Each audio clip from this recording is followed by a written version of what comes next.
Welcome to Catalyzing Change Week.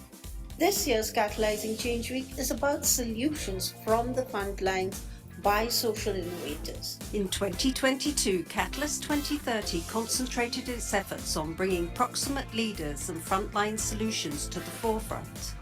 Collaborations led by members from the Global South produced groundbreaking reports on climate and transforming education, with an emphasis on offering local solutions. We continued our mission to create an enabling environment for social entrepreneurs to flourish by initiating a letter to donors, signed by more than 1,200 social entrepreneurs and innovators. The Catalyst 2030 awards ceremony was spectacular, and the awards themselves welcomed by the private sector, governments, bio multilaterals and donors.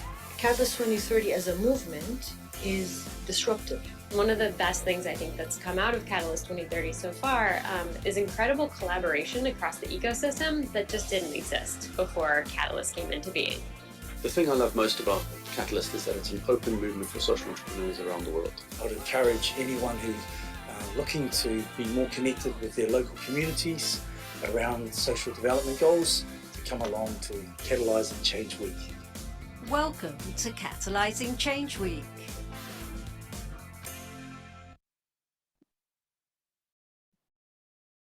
Wow, well, I hope you enjoyed this video as I did, and I definitely should give you a bit of a clue about what the shape of this session will be. So my name is Mikita Pavihun. I'm the Europe Chapter's coordinator for Catalyst 2030, and I work with social entrepreneurs, with governmental representatives, also representatives of private sector within Europe, and we do so to achieve our common purpose, to achieve their sustainable development goals by 2030. And today we'll have a wonderful session with super cool hosts, and I will now pass the mic to one of them. Camila, please hit the mic. Thanks, Mikita, for welcoming and organizing it for us and helping us with making this session alive. I'm super excited, and we just had a few minutes of conversation with Emily, Nassim, and Z before, and it's always nice for me to connect some of my friends and colleagues from the field, and also these people who I appreciate, and I'm really passionate about what they do. And maybe I'm not very objective with saying that they're really great people, and that they do an amazing job. But if I would be objective, I would say the same. So it's totally relevant to any case. So we will have three. I will be the facilitator, so I'll be responsible for facilitating today's conversation and roundtable.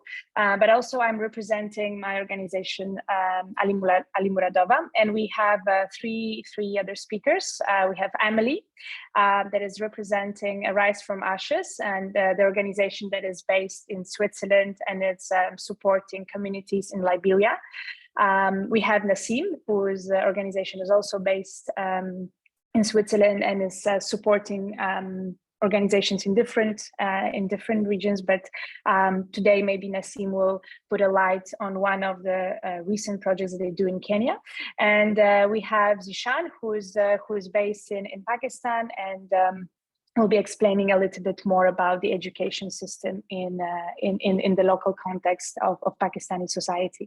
So just for the organization and kind of logistics, if you have any question, and if there's any thought that you would like to share or you would like to ask, while one of the speakers is very passionate and emotional about what they say, I would advise you to put it in chat, and when there is a dot in the sentence, then maybe we can maybe you can just speak up and share your comment or the question, and then later on at the end we will also have a Q&A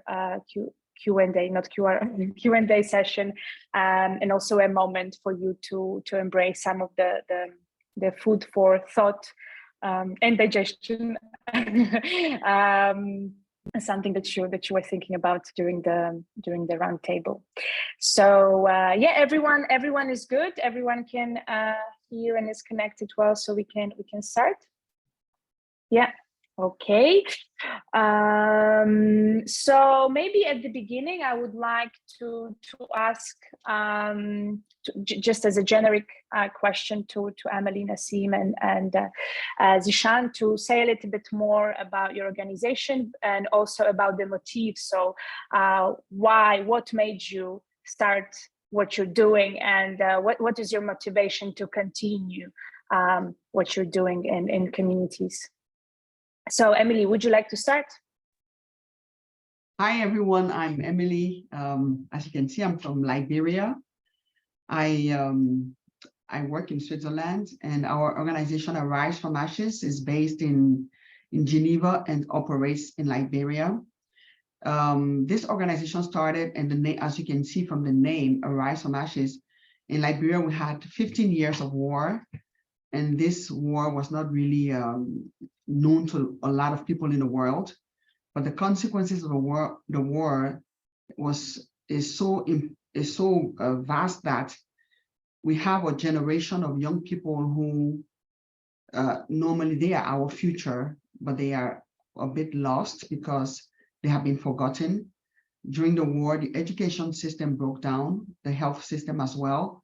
So we have a lot of youth unemployed, but not only unemployed, but also living on the streets. They are school dropouts, and they are really forgotten. Nobody takes care of them. So Rise from Ashes' main purpose is to offer this lost generation hope for the future. So we did a series of interviews, and not only our organization, but other organizations. And what came out a lot during those interviews were requests for vocational training or revenue generating activities for those who are older.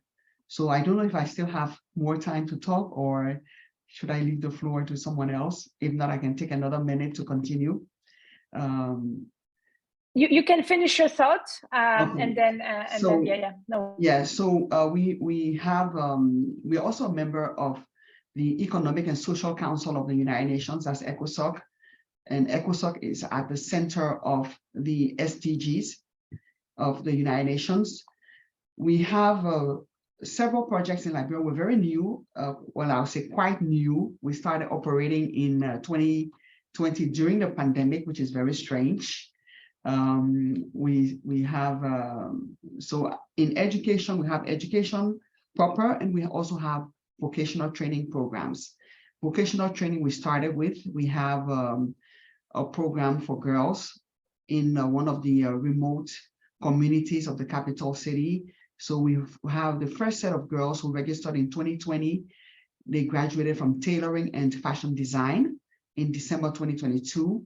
So they already started working, doing their own business in that area.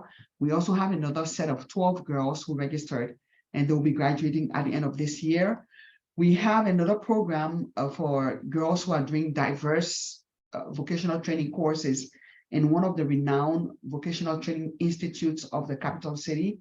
So we have some girls who are doing cosmetology, catering, interior decoration, computer software, graphic design, etc. And we have about 20 girls in that program. We also have another program for the street youth. Some of them were university dropouts. So we have about 5 of them, and that's a very new program we started this year. 5 of them we re-enrolled at the university. We have about 2 of them who we enrolled also this year in middle school. Those are teenagers living in ghettos. We have some of them we enrolled also in high school. And one of the university students is studying agriculture. So we have our most important project, which is funded mainly by the Geneva City Council and some of the communes, is what we call Resilience Farm. That's an agroecology project, which we started in 2021. So one of our university students also integrated the farm. And so I think I'd like to stop here and give the floor to someone else. Thank you so much for listening. Thanks, Emily. Later on, we will also dive in deeper into one of the examples that you mentioned to understand a bit better how do you approach these people and how do you build trust, as building trust is one of the topics that we will be highlighting today. Nassim, would you like to take the floor? Sure. Thank you so much, Camila, and thank you so much for everyone who joined us today. So I'm Nassim Ayawi. I'm representing our Pallium Initiative. It's an organization, a social organization that are based in Geneva since 2020.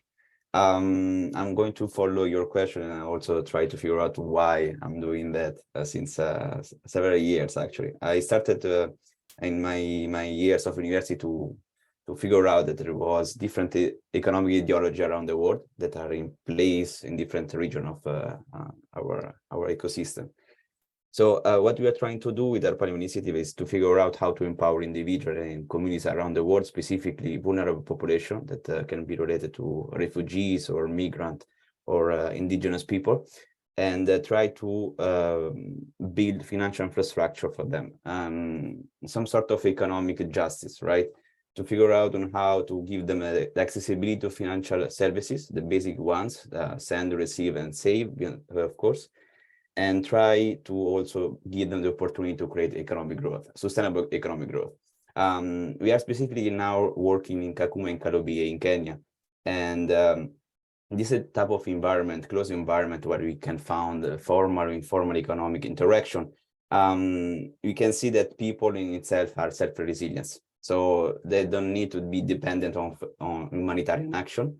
And if we give them the opportunity to access to some sort of capital or support, they can create a very prosperous organization. So that can be, of course, related to the creation of employment.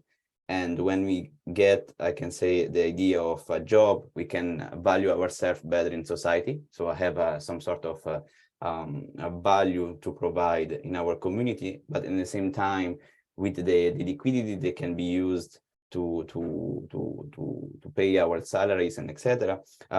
We can invest in ourselves. We can invest in our families, in education, and we can invest in the problem that are affecting the community itself. It can be food, water, or energy.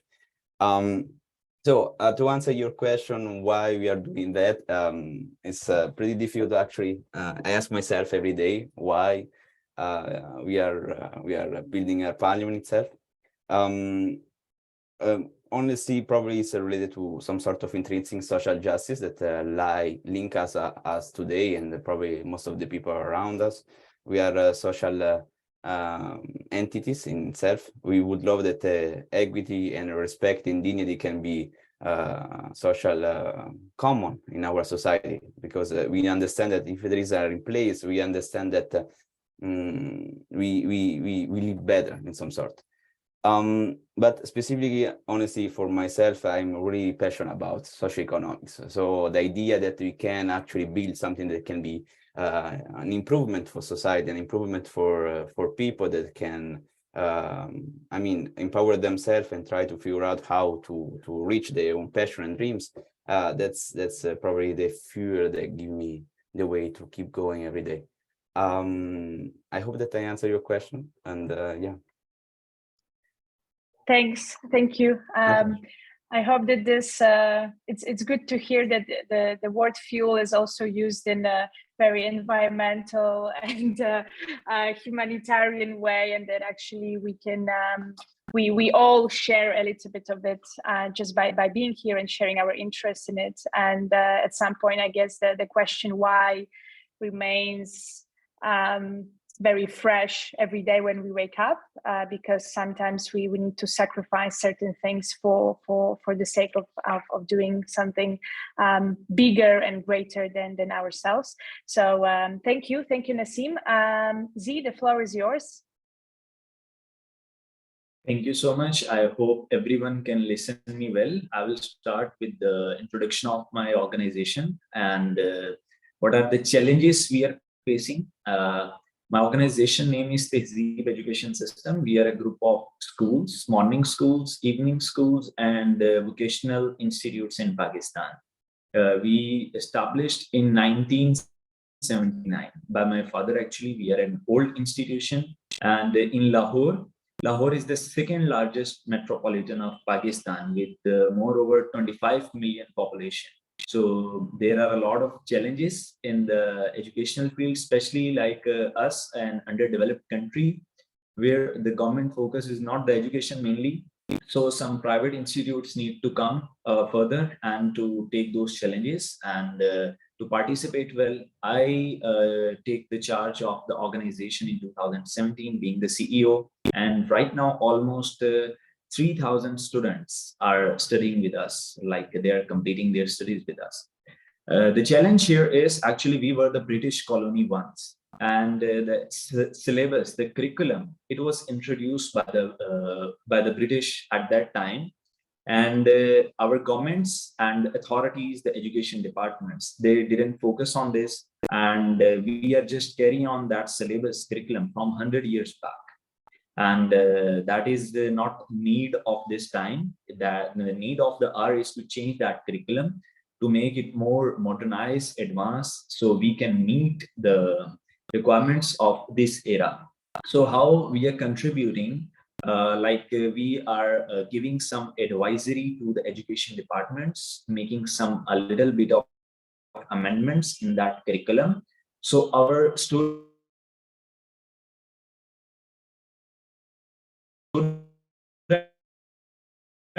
who pass out, they have more skills to go into the market and to speak. And the secondly, in Pakistan, there was not too much focus on the vocational training.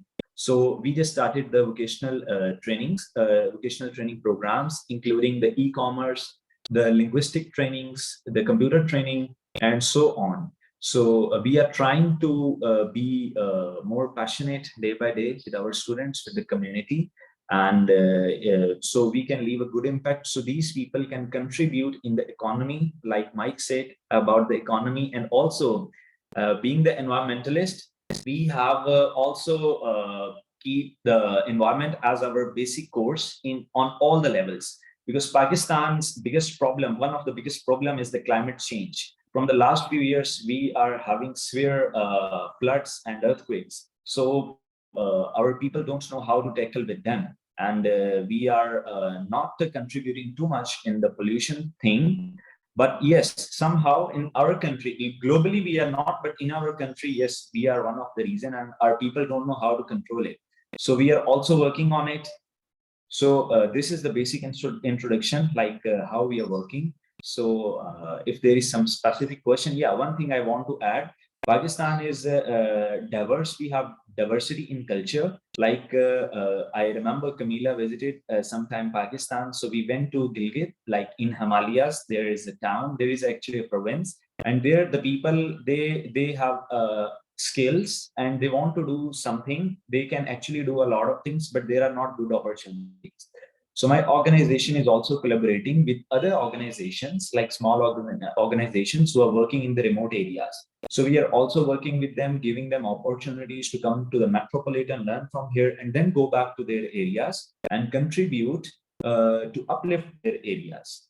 So yeah, this is the basic thing that we are doing in Pakistan. And if there is some specific thing that you guys want to ask, or I can communicate, so you can ask. Thank you so much. Back to Camila. Thank you, Z, for your introduction. And you mentioned a few things that I would like us to discuss further.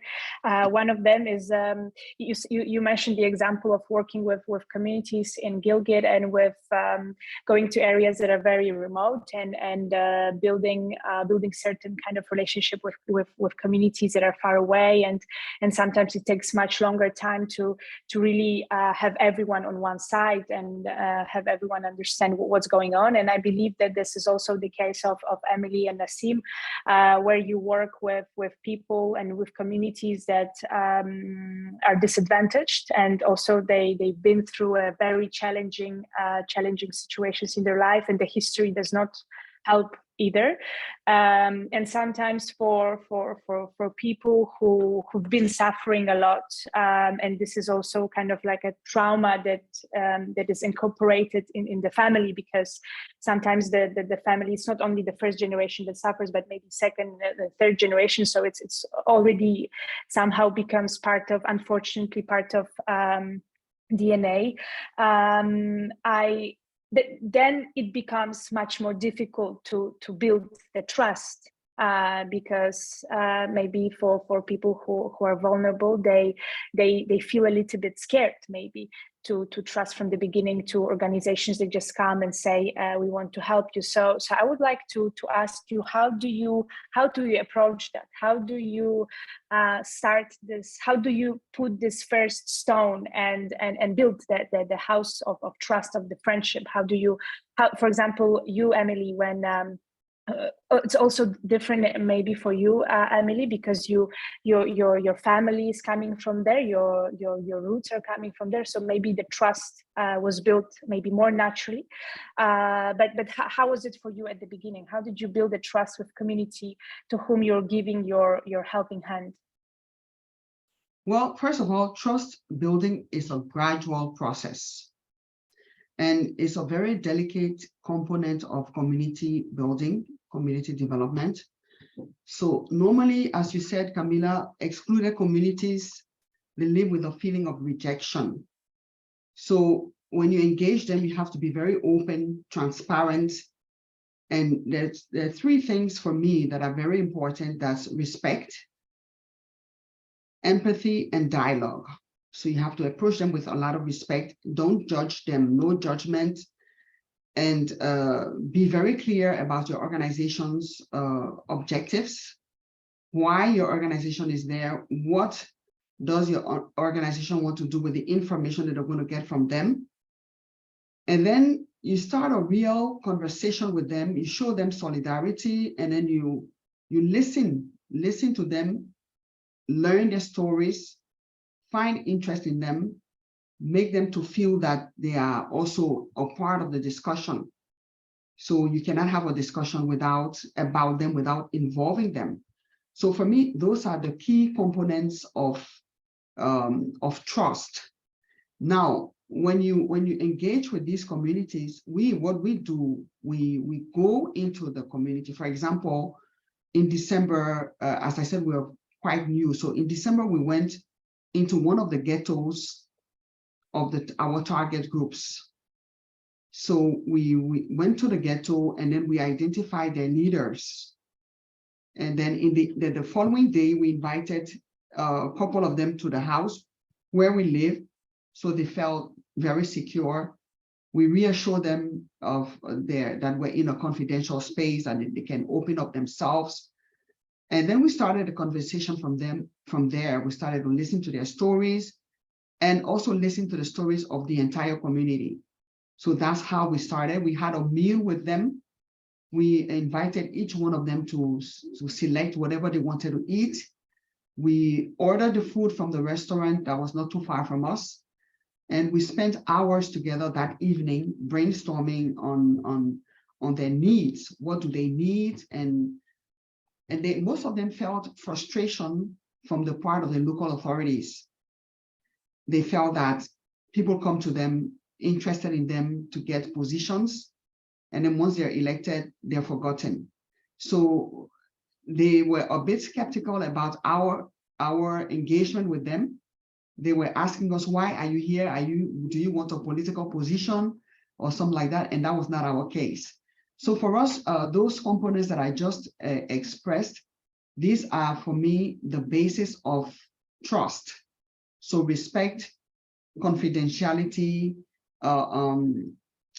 no judgment, empathy, solidarity, etc. So when you start like that, then you can start a real dialogue, and then the rest of the conversation will be safe, and you can get more. And when you engage with them, as I said, you have to be clear. So when you commit yourself, your commitment must be very clear as well with them.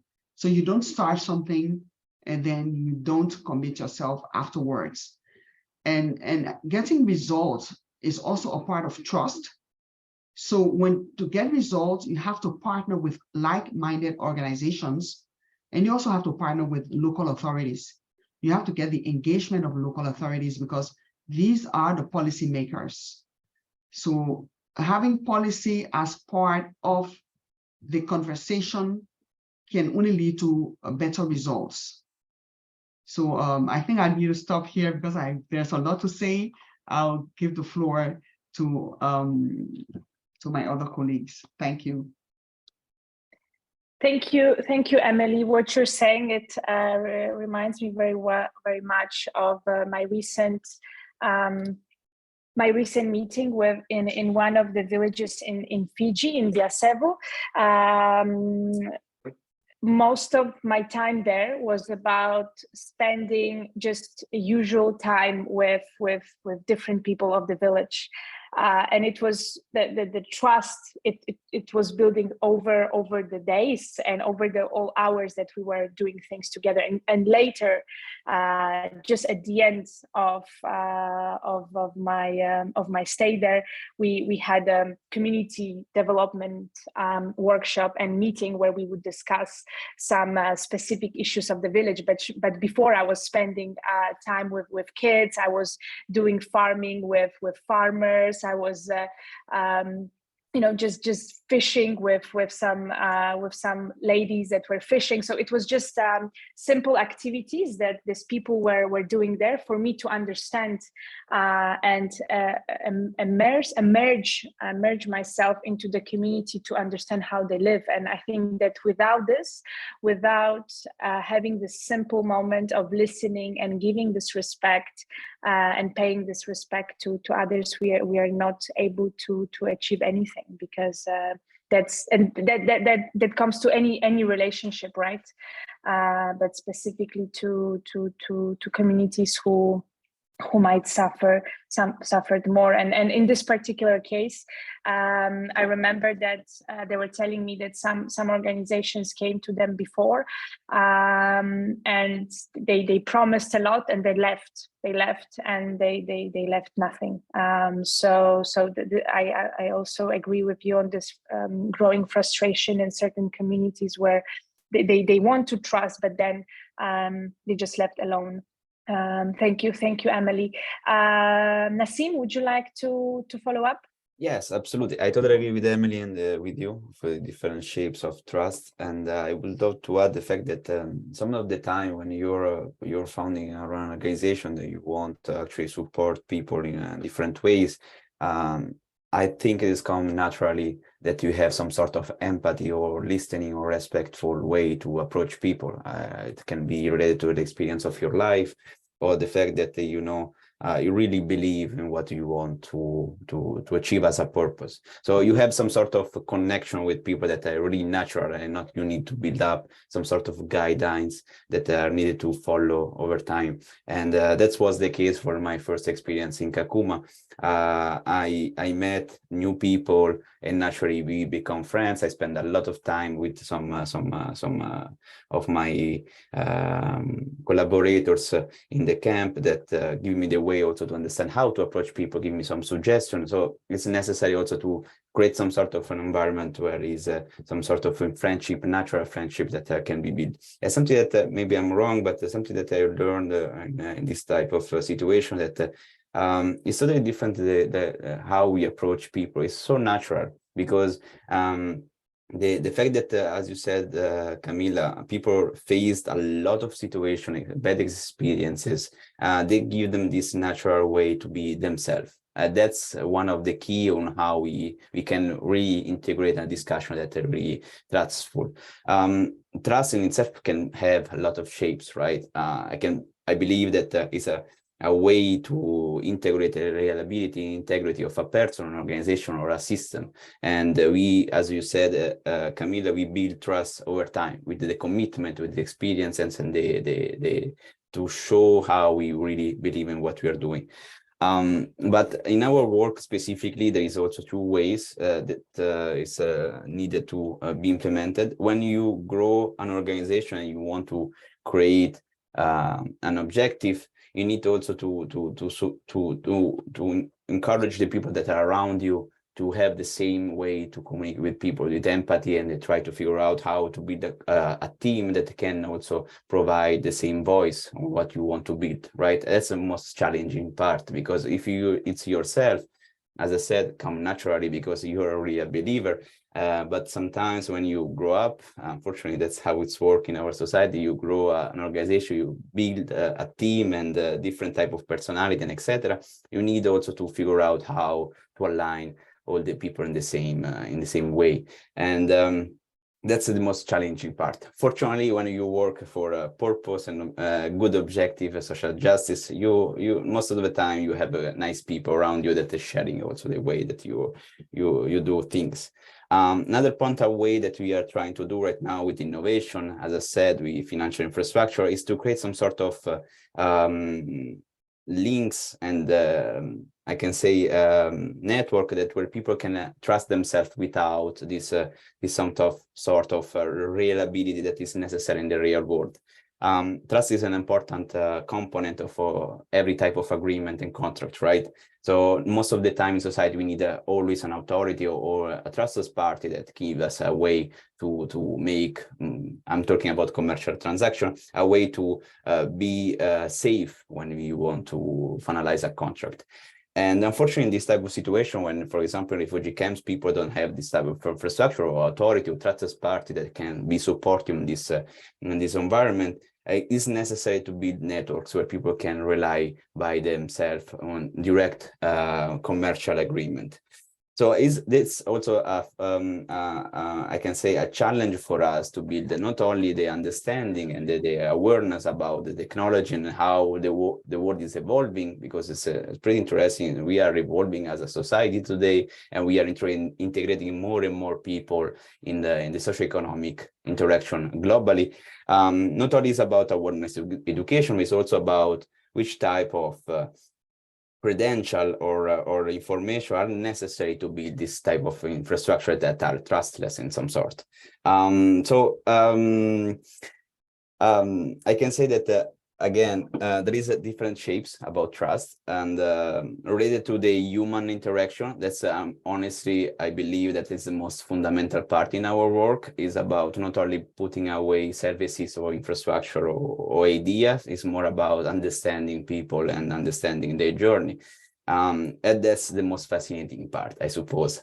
For me, that's again that's keep me alive, to be, understanding who is alive in the same moment than me, solve problem together, and try to learn as much as I can on who we are as a human being, a human nature. And that's the most fascinating part. I suppose that again, for me, come naturally to be myself, and then of course people can accept me as I am or not. That's also a way to relate it as a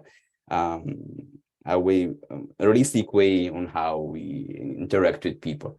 I'm gonna stop here, so I'm gonna talk a lot. Thank you. Thank you, Nassim. And yes, the mirroring effect is of course is kind of, it's hard to avoid it. I mean, when you walk on the street and you smile to someone, hopefully the mirror effect will work and this person will smile to you back. So if you come to communities and you share with them your love and you give yourself, hopefully it will also mirror, and they will see that they can also open themselves. And one of the things that you also highlighted, and I would like to talk about it later on, is about how do we ensure that the voices are heard and also included in decision making of our initiatives and NGOs. And so thank you for pointing it out. We will dive in it a little bit later. Z, would you like to have a floor and say something from your side? Sure. First of all, I will here second 2 points of my fellow. Emily said that it is a gradual process. It is not the one-night process. I really think that it's a true case here as well. And as Mike said, just be yourself. Here I will give the example again of that away remote areas, how we went there and built the trust to those communities to work with us for the community development. Because here in the metropolitan, we are working from the last 45 years. So gradually people trust us. Now we are a trustworthy name here. But in those areas where we are just going 2 or 3 years back, and so there it is very difficult. Here, the one of the biggest challenge, not only the difference of community, but as well the difference of religious beliefs, and because it is a very scattered community, and also some cultural differences. Because here in Lahore, in the middle of the Pakistan, you will see the people behaving and living in a different lifestyle, and in the Himalayas, in the remote areas, their lifestyle and their behaves, everything will be different. So first of all, when we went there, communication is the key, as my colleague said.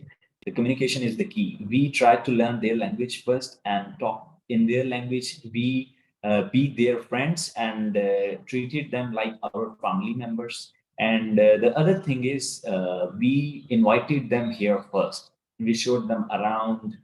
We discussed that how we want to grow those areas and how we want to develop those areas, participate in the development. So slowly, gradually, as Emily said, they trusted us. And then our curriculum, we took it there, and then they started learning that curriculum. They accepted that thing. And now those guys are participating in their communities well. So I think so if we not go there gradually, we just go there and start our things, people will not believe us. So with the gradual and one by one, like the process step by step, they believed us, and that's how we are. My colleagues have said all the things that I want to say. So I will not take more time. I will just wind it up. So if we have any question, so I think so we can go on that side as well. So like this, we build the trust to be friends with the communities. Communication is the key. It's a gradual process. The same points. Back to the Camila. Thank you, Dee. When you were saying about it, I just had a thought that even if we would like to create a strategy on how to build trust and how to build a friendship with communities, a lot of it is based on soft skills.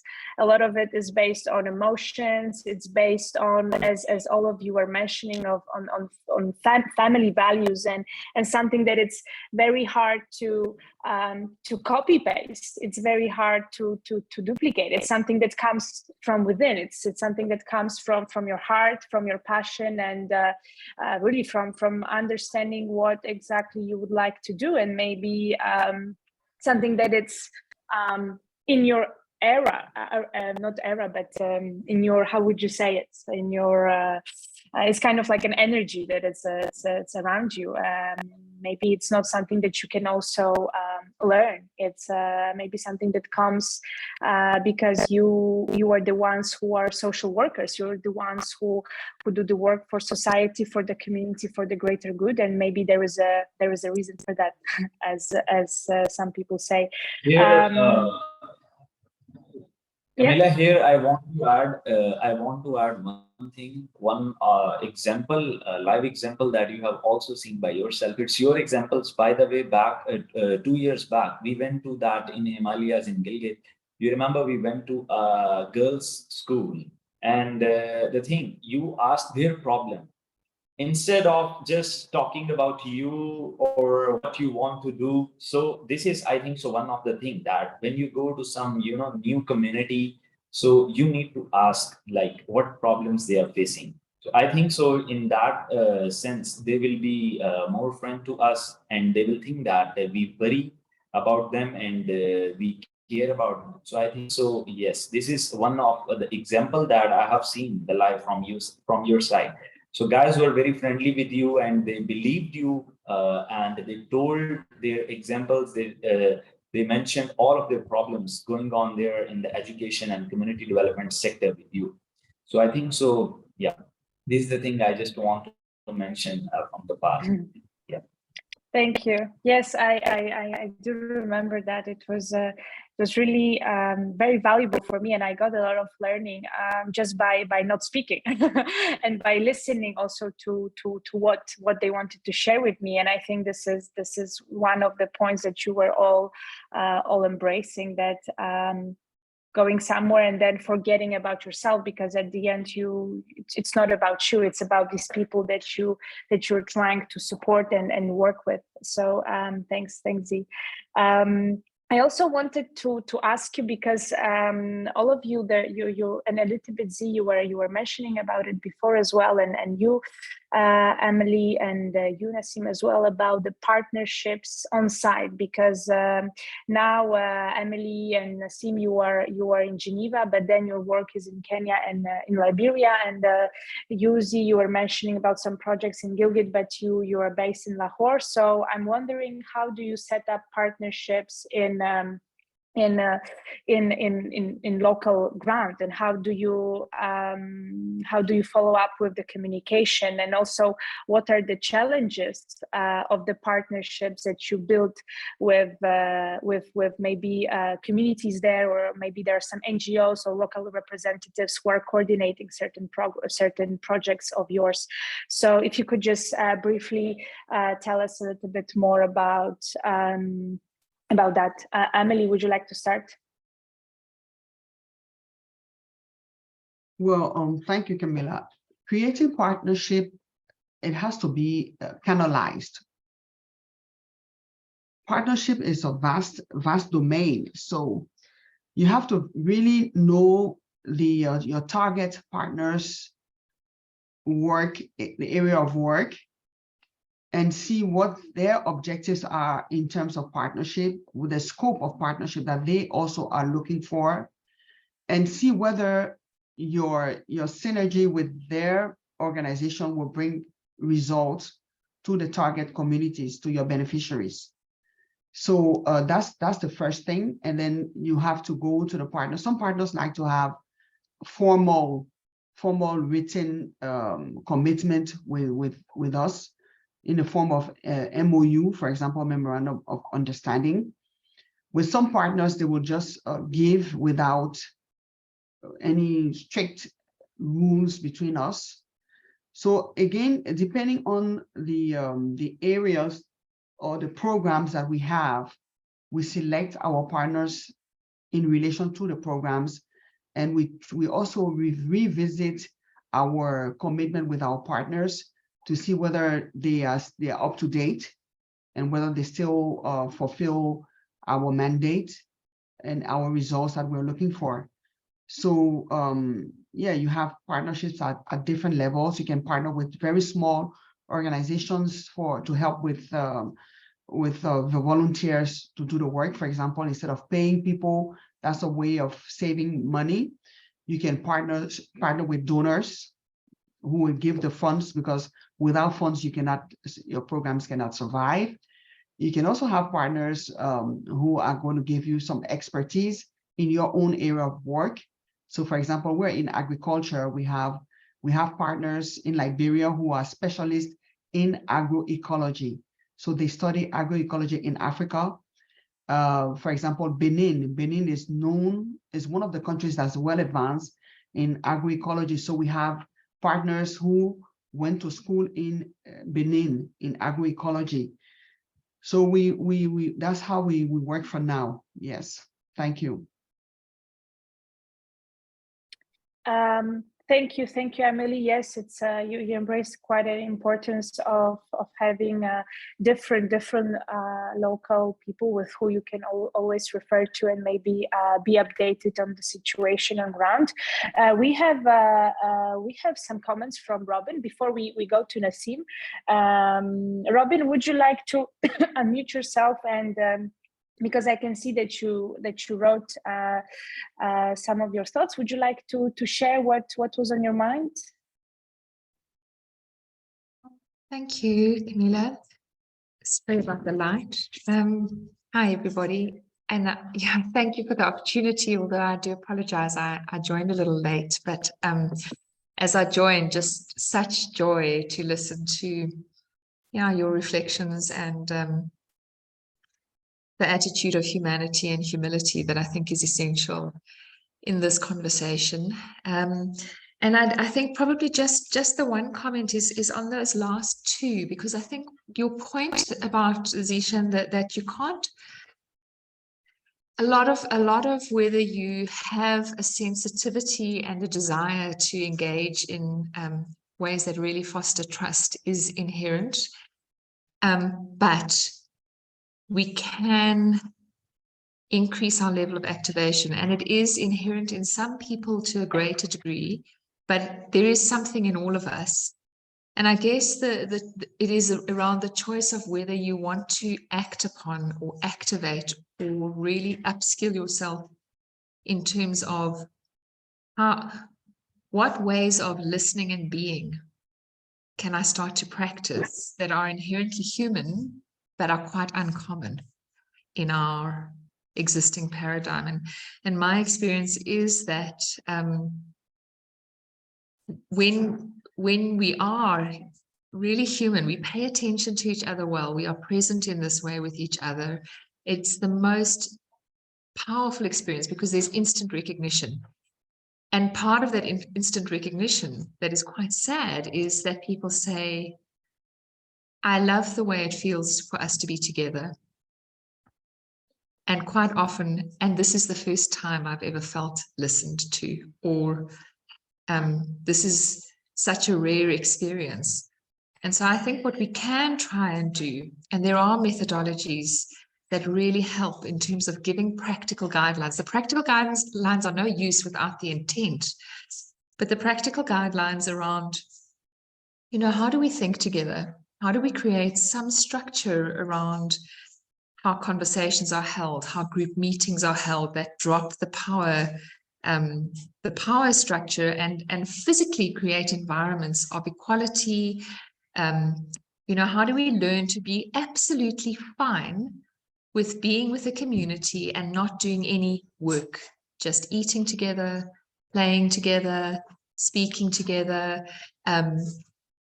practicing ways of listening to each other's stories, and just letting go of the need to achieve stuff, because it's quite uncomfortable. I mean, when you do it, it feels amazing. And everything that flows from it is so easy after that. Stuff happens, but we need to pay attention to the conditions of how our relationship is being held. And really shifting the focus away from project and into relationship thinking, attention, does take practice. And sometimes it helps to have some, a group of colleagues to think together about it and to help you feel like I'm going to go into a meeting with people and I'm not going to have an agenda and I'm not going to have an outcome and I'm going to be okay with that. That stuff takes a little practice because we're very unused to it in our sort of world paradigm that we work with. Thank you, Robin, for this insight, and I'm so glad that you wanted to speak out and share it with us. Thank you, and it's also true that we cannot just say, okay, I don't know how to do it, so I just don't do it. It's never an excuse. So thank you for pointing out that there is a possibility to learn how to interact, and there is always a space to improve and to learn from each other. If you know if you have any links, or maybe if you have some names of certain materials that could be helpful on how to learn or how to improve the communication and how to start doing it. If you could share it in the chat, it would be really I would really appreciate that. And later on, I can also share it with people who are participants of the who are today's participants. And I also like the comment that you said, of not having an agenda for a meeting. It's it's a good technique. So welcome to my world. For today is more or less like that. But yeah, it's good to not have this agenda, but then it's also good to have people with whom you have not you don't have this agenda, because then it makes it much easier to create a flow. So thank you, Robin, and Nassim, the floor is yours. Yes, thank you, Robin. It was really insightful as a point. I agree with you. So related to partnership, right, Camilla? So I see the partnership side in different ways. The one is more a human part. So I talk with different members of the community Kakuma every day in WhatsApp. We have a WhatsApp group, so we share news and I mean, improvement in our lives or difficulties. Sometimes it's very hard also to understand the feeling of hardship of some of the people are having in their life. But I suppose that is some sort of partnership, but the human side. So it's more about the friendship, building communities together. Then the partnership related to business operation, as Emily said, has different shades. So we need to understand specifically who are our stakeholders, map them, and understand, of course, when and how we're going to communicate with them. Something that is really important in our side is that we share different things. We share values. Unfortunately, I agree with Robin that we should have this sort of environment where different people come together as today and discuss and improve society only for the well-being of social justice. But most of the time, unfortunately, is also some operation and business side. So we need to generate revenues and cash flow to innovate or be present in society and reach our purpose. Unfortunately, being good is not enough today. So saying that, it's really important to find out organizations that are operating nearby the community, that are supporting them already. They're having a work that can be really powerful on different level, starting from the individual and the community itself, from the refugees organization or people that formally or informally are supporting the community. I met a lot of people that since the beginning that we come around the camp, and then at the end of the situation that supported to be an entrepreneur, there is different organizations that formally and informally are supporting the community. And that's very powerful. Then we have development agencies that are there, microfinance organization, etc. So in our belief, it's necessary to understand specifically what they are doing and if the value that they are sharing are real. Some of the time, unfortunately, we can find organizations that are in the operation since years, and some people unfortunately lose the real value of the objective that they would love to reach. And unfortunately, money can be really corruptive in some sort of situation. So as I said, as a business perspective, it's really fundamental to partner, as the SDGs outline the 17 goals is the cooperation. I suppose that sharing of knowledge and helping each other was the main point of force that bring us today. And in the other side is also about try to figure out that and be humble that some sort of problem and challenges around the world cannot be solved by one organization or one individual. It's more about really working together and try to figure out how to leverage the knowledge and the sensibility on different sides. But fundamental, only to say that, really fundamental to partner in different level of the scheme to reach the purpose. That's for, yeah. Thank you, Nassim. And yes, what you mentioned, it's also very important to know that now we are not competitors, right? We are not competing with each other, who is better, who will do a better project. No, we need to remember that only with this collective intelligence and cooperation, we are able to do the job correctly. And I think that that's also one of the values of Catalyst network, that it's all about collaboration and having this great network of people who want to achieve something together. So it's very important point that you mentioned, and it's also something that it's not that's new. If we look into what was happening before, mostly it was about competition and maybe who is going to be better and who is going to be more famous. But then at the end, if we go to indigenous knowledge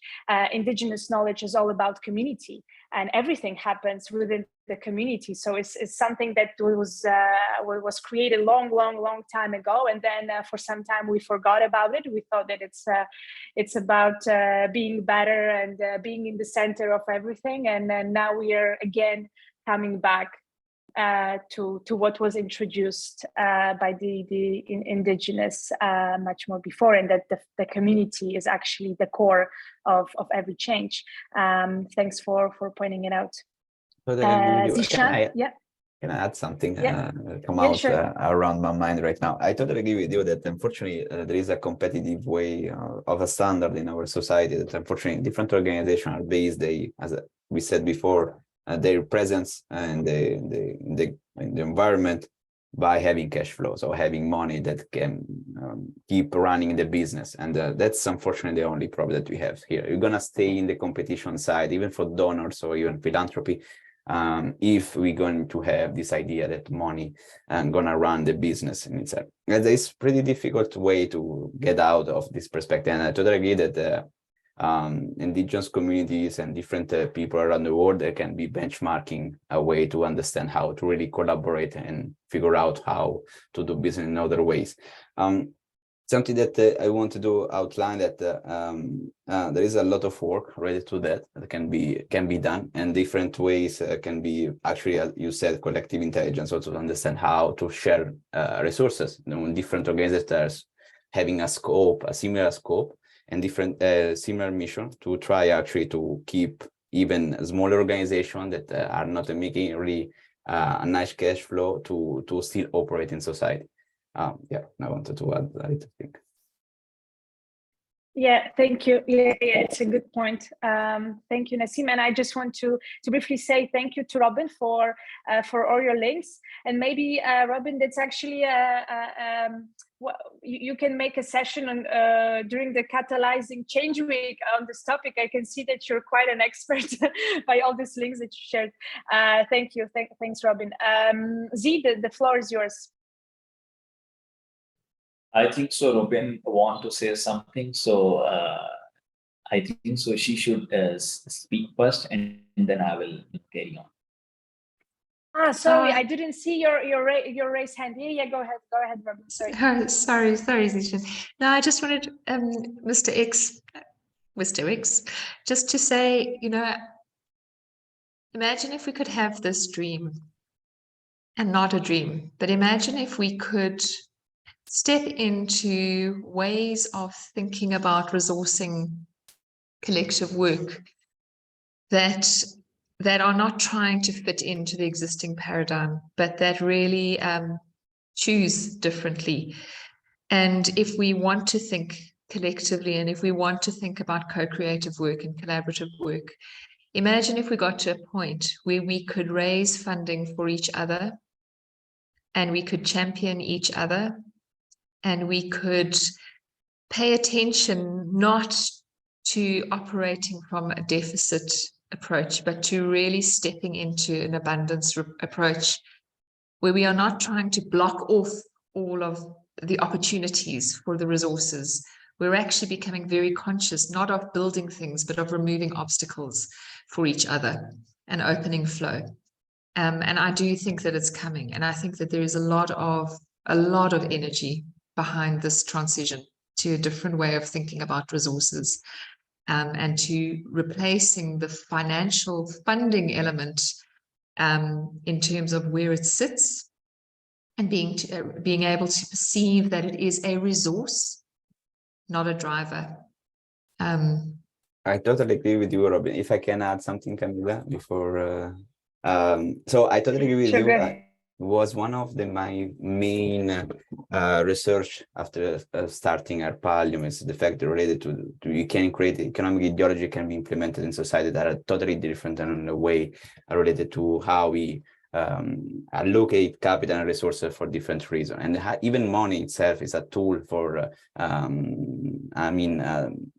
finalize an agreement, but can be used also to create abundance in society. And I totally agree with you that that's actually our direction. As you can see, human being in itself as a globality is a pretty interesting entity, but it is, as Socrates said, we are going in the right direction. Even no, as a child, we gonna step down in different ways, but I really believe, I agree with you that we are going in the direction that we're going to create other type of financial infrastructure that are for good, different type of way that we're going to interact with each other is not related to only for money or status quo in itself, but related on how we can approach as a humanity in itself. But I totally agree with you. We are going there, and there is different ways to build this type of environment, but it's necessary, of course, to educate people and create awareness on how we can build all this situation, because unfortunately in this moment of our life there is a lot of going on, specifically related in financial infrastructure, in financial world, and most of the time are not bring any social incentive or economic incentive for the population. So there is a lot to do. But in itself, I totally agree with you that we are changing paradigm. As I said before, we are totally changing our way to interact in our society. And specifically, now that we are, because we need also to understand that we have a world that is well structured already, and we have a financial, a global trade that is keeping around. We having some desire and necessity that are needed to fulfill. And we cannot change by force the interests of people, but in the same time, right now, specifically including new economic actor in society, we need to understand what is going to be the change on that, because history gives us also already an idea that every time there is going to be a change, even for good, can read about globalization, technological innovation, etc. Unfortunately, we exclude people. So that's something that unfortunately human nature itself as an entity still need to figure out how to leverage the differential intellectual properties of different people. But that's the reality. Even if we going for good, unfortunately, a lot of people are going to suffer on that. Stopping here. Yeah, I guess also this holistic approach is very important when we speak about the change, and especially when we are trying to include the excluded communities and people who are vulnerable and disadvantaged, and taking into consideration all the actors is sometimes the challenging part, and then making sure that we are all aligned, and that we go in the same direction from at the end different perspectives, right? So we creating this golden point where we all should come. Sometimes along the way there is a lot of challenges, and it's not easy to. There is never a straight way to do that. So I agree on that. Z, would you like to take a floor and say it from your side? Yes, just few words.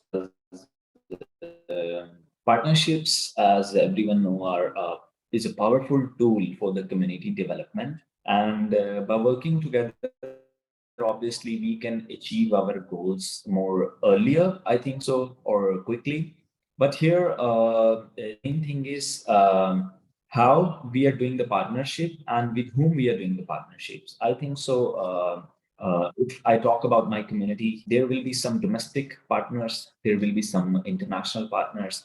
With the domestic partners, because they know the ground realities with us, they live in the same values with us, in that same community, they share the same values. So I think so it is easy to tell them what are the challenges we are facing, and they can give a more appropriate answers, and they can give more appropriate solutions. But sometimes when you are in a specific community and you are not going outside of your box, so when you face some challenge, maybe you will think just in a box, and you will not see any other solution for that challenge. So I think so at that time, if we have some partners around the world, like we can say global partners or international collaborators with us, and we share our thoughts with them, they may give us better solutions.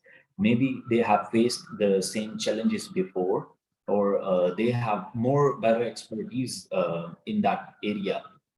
Like if we talk about, if I talk about my community, because I'm relevant to the education and the environmental field, here in my community, we face the natural disasters occasionally, like as I mentioned before, the floods and the earthquake.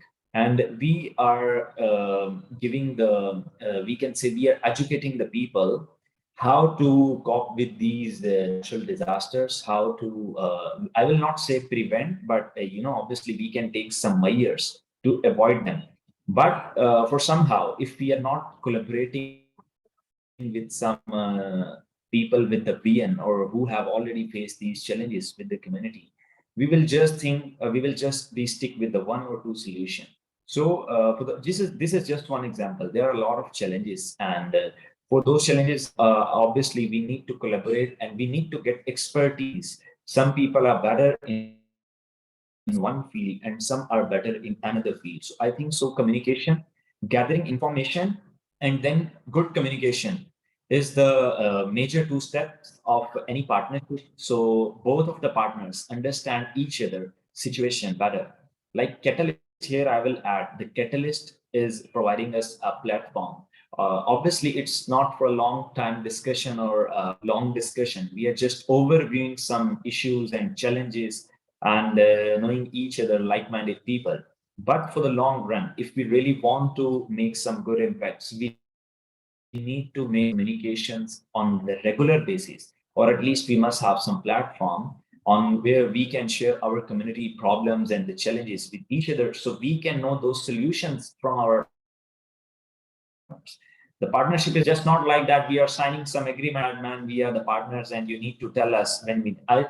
If two people are communicating in a good way, two organizations are communicating in a good way, and are just giving a solution to another, I think so. This is also a kind of partnership. These kind of partnerships we really want, we really need. Thank you so much, Camila. And thank you, Robin, for these links. I have overviewed your links, and for sure, we will go in the details later, but they're really useful for us. Thank you so much. Thank you, Dishan. And one of the things that you mentioned just now, and all of you mentioned before, it's a time.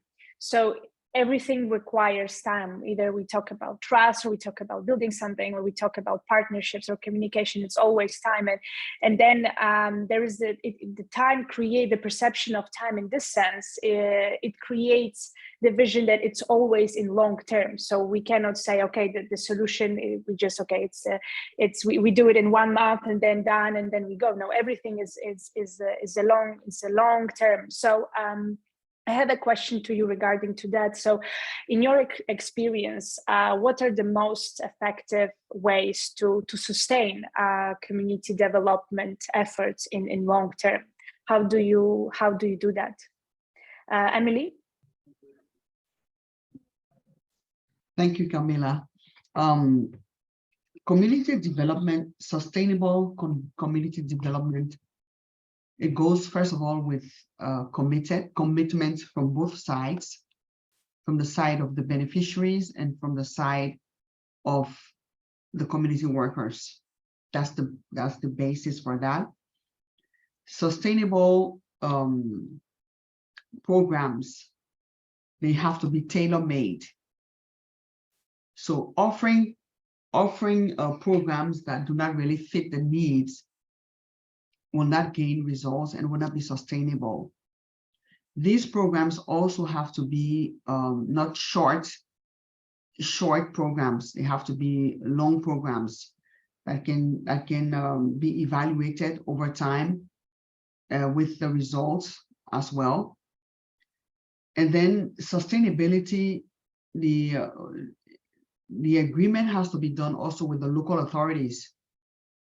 So even if you're getting funds from donors who are abroad, you also have to have the consensus of the local authorities.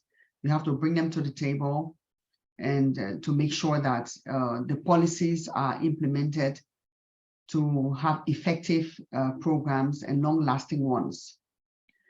Also, having sustainable engagement is understanding, as I said earlier, you have to understand and the community you're working with, not marginalized community, not to have a limited view about them, and not to have stigma connected to your program. So that has to be cleared from the foundation. And then, as I said, yes, the policy part, and then funding. Even if you have the commitment and you have the consensus, you also need to have the funding that will enable you to support these programs for more lasting effect. So thank you. I'll stop there for now. Yeah, thanks, Emily. And I like the term that you mentioned, tailor-made programs. I think that's something that it's very much important when we speak about community development, because each community is of course different, and we need to take into consideration many things when we are creating a program. And one program that it's relevant in Liberia might not be relevant anymore in Kenya, and that's actually the case. And I think a lot of problems that exists right now, it's when some big organizations, they just implement the same program in different communities, because at the end they don't have much time to tailor-made it, because the funds are only provided maybe for 1 year or half a year, and they just have to do it in half a year. So they just implement the same program in few countries, and they, okay, let's see what will happen. And then what happens is that nothing happens, and at the end there is more wrong than right. So thanks for this point. Nassim, the floor is yours. Thank you, Camilla and Emily. I totally agree with you. It was something that appears in my journey over time, that is necessary to really create some sort of program of user experience, and doesn't matter specifically the project in itself, but understand what is really necessary and build up in some human-centered design the program. I totally agree with that, because unfortunately it can be different in different geographical zone in the world, but specifically, as Z said before, as a differentiation about social norm, culture, and etc. So we need to really understand what we would like to implement and how to implement it.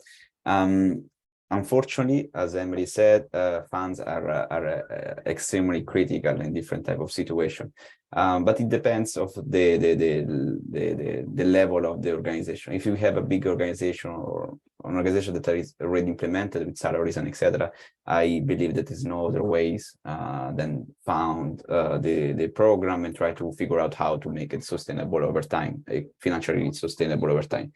Then you have different organization, little organization as ours, that you can pay, I can say, the effort with perseverance. That means that sometimes money is not there, so you try to figure out how to continue your work over time with passion and putting the right people together. And sometimes that's work. So it can work, but unfortunately cannot work forever. I think that we can do it, but unfortunately, as I said before, the world that we are living in now, even honestly with the community that we are supporting right now, is all about founding the allocation of the right capital and the right organization to bring economic growth.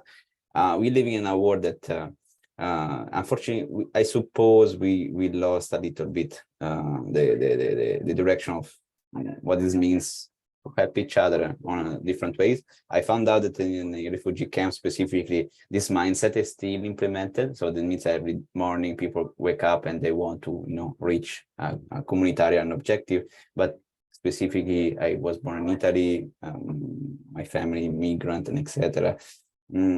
We think about ourselves. That's unfortunately is reflected in our way to do business. And yeah, the most important part, again, as Emily said, is to understand, and that's also supported by the partnership, what we want to create, and create it in a way that people can easily understand it, they easily use it.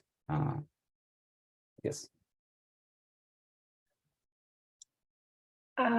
Thank you, Nassim. Just quickly, because Emily is saying goodbye, would you like to unmute yourself?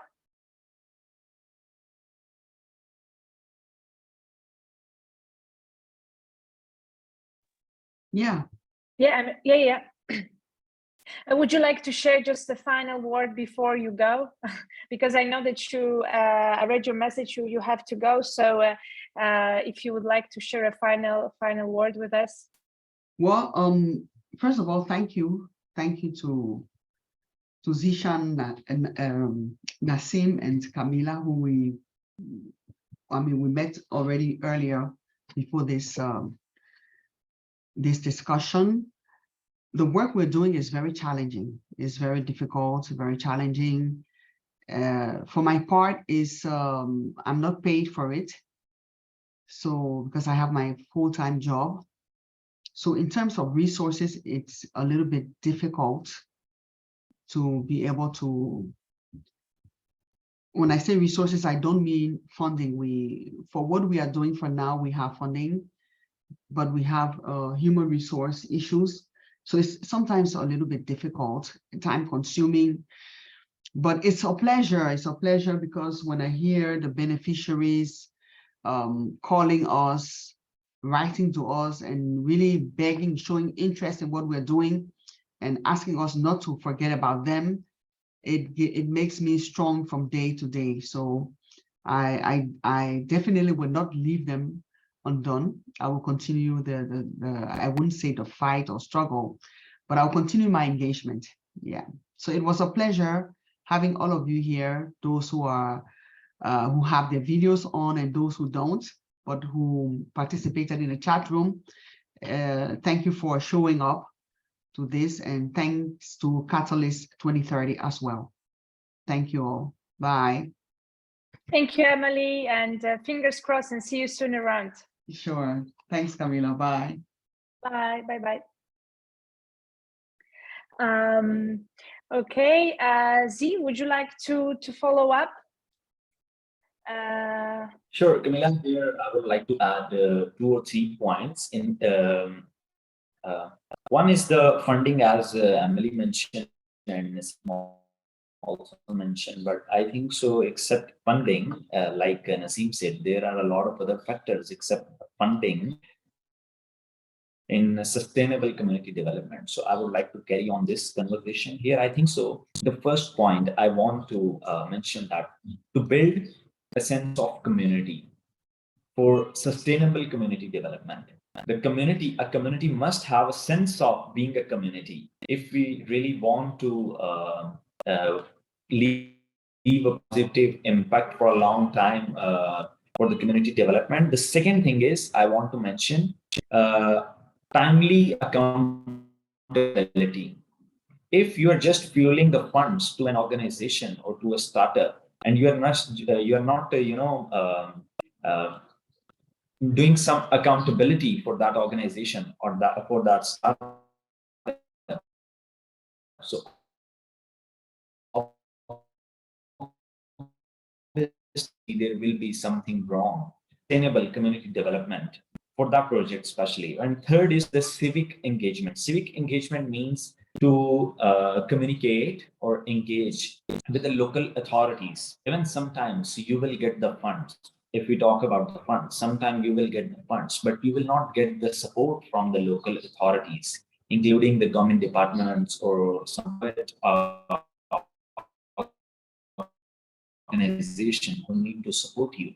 So I think so with the community and with the authorities, with the both. And accountability. Like, for example, if I talk about my organization, we face the same problem about the funds. So what I did, I just made the 30% or 35% part as a private organization who is making money.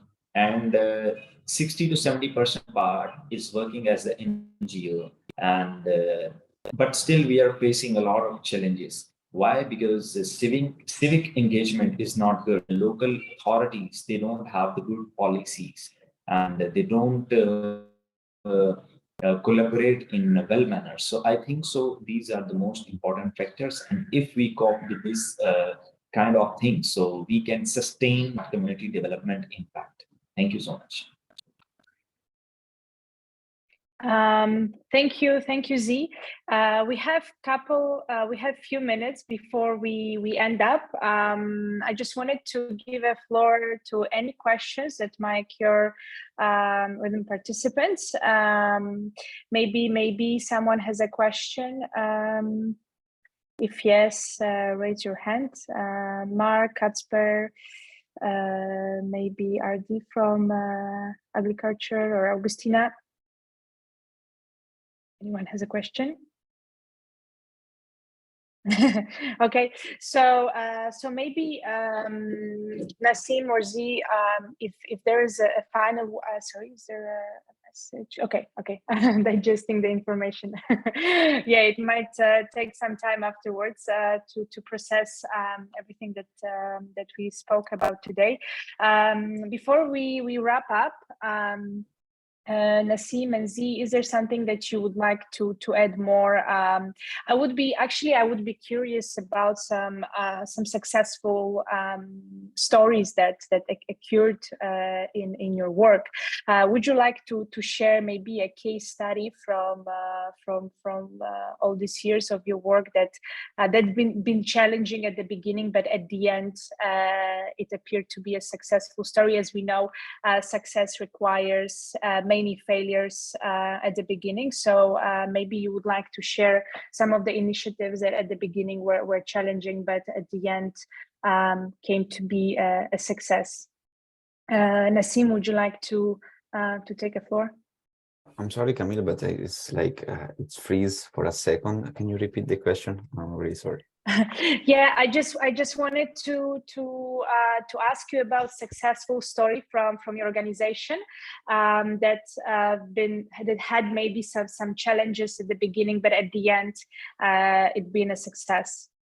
So maybe a case study to put out the words and all of it that we talked about, sure. More visualize it.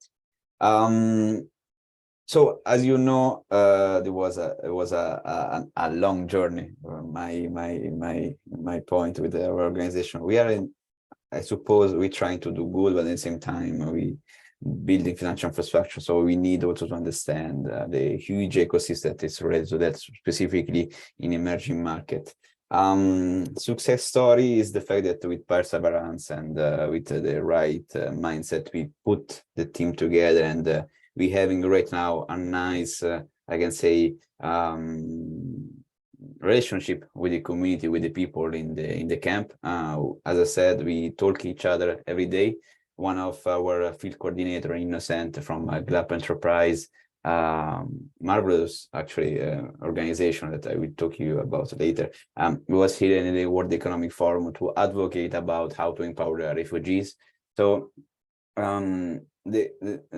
trying to not see the operational side, I can say that we are implementing infrastructure. So it was a long journey, and we are supporting some organization, but it's more about the network that we are building. Try to figure out how to interlink different people in the camp that have a right mindset, that are really powerful leaders, to give them the voice to try to figure out how to advocate on their situation. That's, I suppose, the most important part that we are trying to do right now. Is really to give them the voice. That for me is, I mean, a successful story to say that we are participating and supporting, devoting our life on that. Then, of course, as every organization, we try our best to reach the objectives that are necessary. But yeah, thank you again for, I would just add a little point right now, maybe. Thank you again. As you know, we are starting right now the real operation. There was a lot of studying, so it's really powerful for me to share knowledge and understand from the people that I have been doing that since a while, and try to figure out how also integrate this new information on the mindset of the team itself, because yes, as we said at the beginning, it's really necessary to build trust, to build the relationship, to have some alignment on values. Thank you so much. Thank you, Nassim. And I liked what you said, giving the voice. I think that it's something that is underestimated sometimes, that individual voice matters at the end, and maybe even one sentence from someone can totally change the direction of the whole project, because suddenly we are enlightened with an information that that changes everything. So I agree. It's something that that it used to be undervalued. I think that now it's getting a bit there, and we are aware that for some people also it requires more time for them to speak out, because they're afraid of using their voice because of the environment they live in. But yeah, it's definitely important to give voice, and also to protect later on the person that gave this voice. So thank you for this. Zishan, would you like to follow up and share an experience from your side? Sure, I will wind up the conversation with my comments on the achievements, as you said, and one or two other things. Like for the achievements, it is better if I mention, instead of individual achievement or my achievement, if I talk about the achievement of my organization.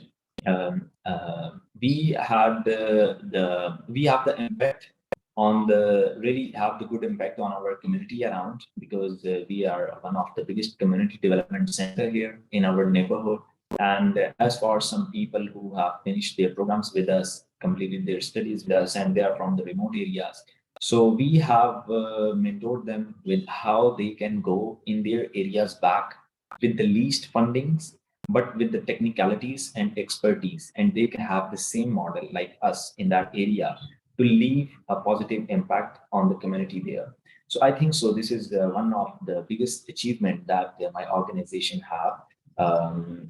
So that we are having more small models like us who are leaving a good impression on the community, but in the areas where we cannot go and perform well.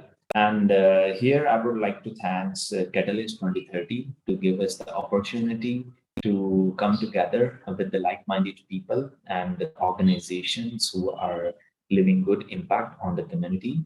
And thanks to all the people who spoke out and who didn't speak. So thank you, everyone. And I think so we will have more conversations like this. Or Camila, I would like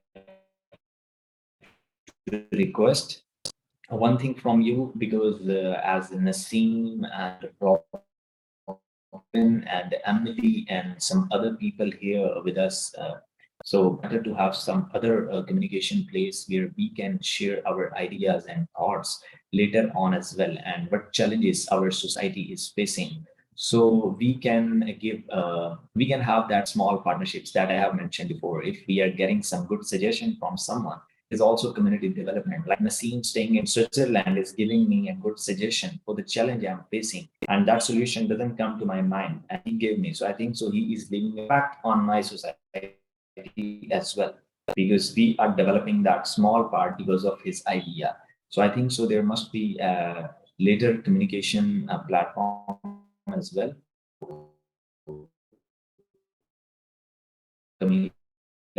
I would request you, if it is possible, so you should build something like. I'm sorry, Camila. For me, it was freezing the last part. I don't know if it was the same for everyone. If you can repeat, I would go to. Yeah. From what I understood, Z was saying about the making a platform that we stay connected afterwards.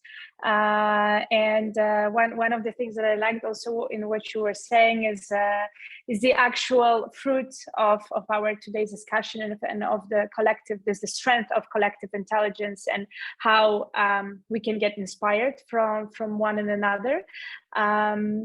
I would like to thank all of you for being here, and definitely something that came to light and was embraced and highlighted today is that the family values that are important in building the relationships with the community, and by family values we mean empathy and sharing the friendship, and also sharing that we are not just someone who is coming to them on a white horse, but whether we are their friend and colleague, and we work with them side by side, and it's not about us, about them following us. It's not about communities following what we say, but it's either us listening to what they what the communities need. And also, I really liked what was mentioned is the commitment and following on your words and walking the talk, and maybe walking the listening at some point, because as we mentioned before, it's not about us talking, but whether trying to understand what's happening around us. And one of the examples that were mentioned before, that just spending the time with them and observing how community lives and understanding their day-to-day activities, it's already a big step for us to walk the action and be active for that. And so I'm really grateful for all of you to share your thoughts and be here. I don't know if Catalyst would like, the Mikita from Catalyst, if there is something that you would like to share at the end. But I also advise, okay, you're on the phone. I advise everyone to be part of Catalyst. And I think that Nassim and Z, if you want, you're more than welcome to register your organization to Catalyst Network and be part of the initiative and the network. And I also advise to other organizations that are here to do so. This is a global network that supports different activities, and definitely it's something that we talked about today. It's this sharing knowledge platform. So if someone wants to share, this is the moment. If not, then the session is unfortunately coming to end. Anyone wants to say something? Okay, so thank you so much. I will share with you the links that we received from Robin today, and any other thoughts, and also some more information on activities of